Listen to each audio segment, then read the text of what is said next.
Suggestion कि कैसे हम लोग को दिल्ली जंतर मंतर हो या उसके अलावे हमें कैसे ऐसा रणनीति के तहत हम लोगों को सरना धर्म कोड के लिए लड़ने की आवश्यकता है या कैसे उस रास्ता में चलने की आवश्यकता है।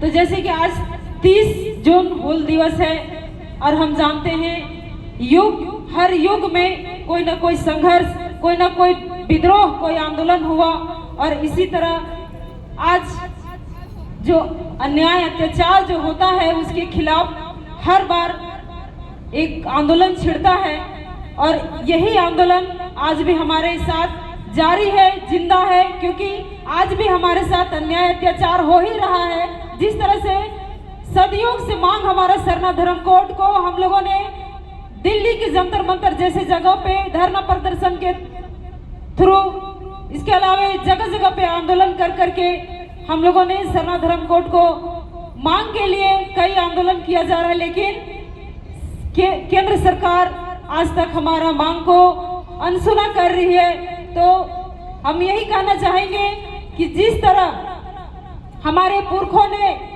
जल जंगल जमीन के लिए लड़ा, जिस तरह हमारे पुरखों ने हमें सींचा, जिस धरती में हम लोगों को जीने के लायक सब कुछ दिया, अन्न धन, आज जिस सरना पूजा को हम पूजा करते हैं, आज हमारे पुरखों ने हमें वो धरोहर के रूप में दिया है, उसकी पूजा करना सिखाया जो अजर है, अमर है, अलौकिक है, निरंकारी है। और उसी पूजा को हम सरना पूजा कहते हैं। जिस धरती का अन्न धन साग मड़ुआ गोंदली खाते हैं, उस धर्म को, उस पूजा को हम सरना धर्म कहते हैं। और इसी की मांग को लेके हम आदिवासी तमाम जनजाति एक मंच में, एक विचार में, एक पंक्ति में आने की जरूरत है, ताकि हम मिलजुल कर, जैसे सरना रतन दादा वीरेंद्र भगत हम कहते थे कि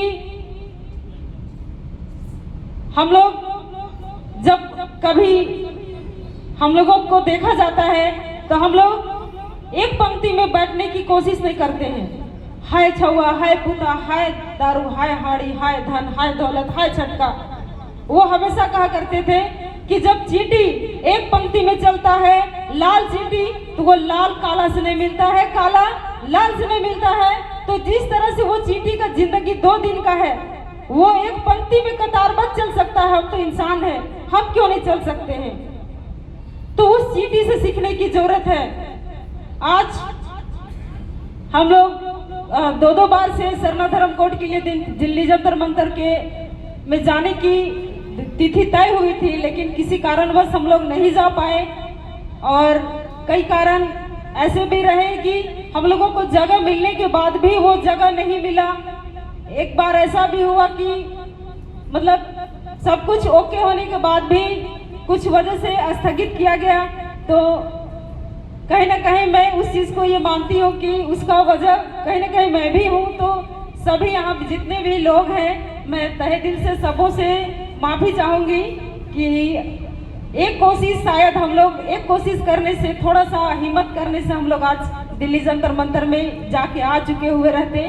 तो चलिए अगली बार जब भी सत्र चलेगी, जहाँ पे दिल्ली जाने की बात होगी, जहाँ पे सरना धर्म कोड मांगने की बात होगी, हम लोग बढ़ चढ़ के हिस्सा लेंगे और अग्रिम पंक्ति में अपना सरना धर्म कोड मांगने के लिए निकलेंगे। चाहे वो घर से निकले, घर का एक व्यक्ति निकले या गांव के लोग निकले, तमाम लोगों को, हम लोगों को निकलने की आवश्यकता है। क्योंकि आज बाकी जितने भी समुदाय हैं, सारे लोगों के पास धर्म कोड मिला हुआ है, लेकिन हमारे पास नहीं है।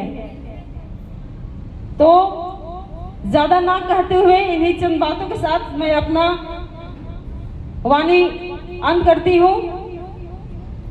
सबों को जोहार, जय धर्मेश, जय सिंह बोका। बहुत बहुत धन्यवाद। आदिवासी बचाओ युवा मोर्चा महिला अध्यक्ष सुश्री संगीता कच्छप बहुत सुंदर बात के रखलें। और अब अंतिम की ओर हम माफी चाह, बहुत से अगुआ मन के बोलने कर